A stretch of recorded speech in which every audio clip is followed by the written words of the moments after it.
Kung bibitawan yan, sige, hindi na agad. Uuwi natin yan sa bahay. Sige, pantakal sa ano, junk shop.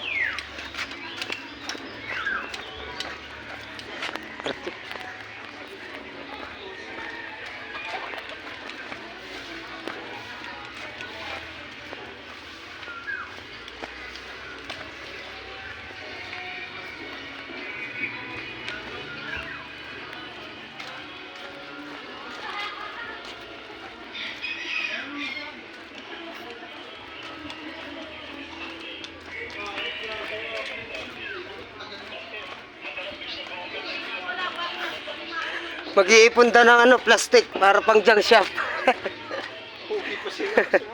Maganda, babae ito.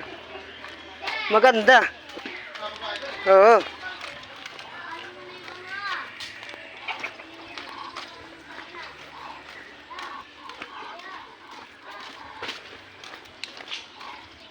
Yan, mag-iipon daw siya ng pang junk shop. Yung uwi sa amin, sa bahay.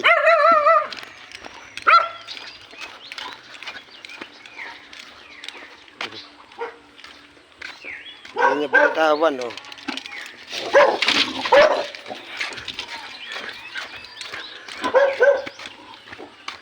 Mag-iipon daw ng pang junk shop, oh. Tomas, mag-iipon daw ng pang junk shop.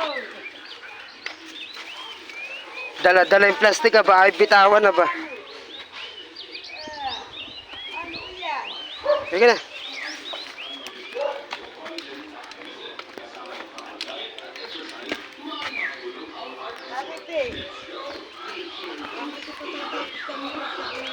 Bebenta raw sa ano?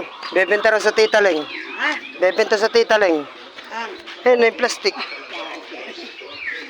Bisa mo? Pantakal daw yung plastic.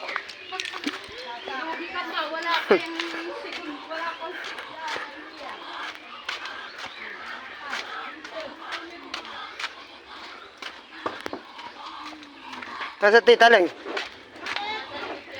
Magtatakal daw si Empress ng plastic.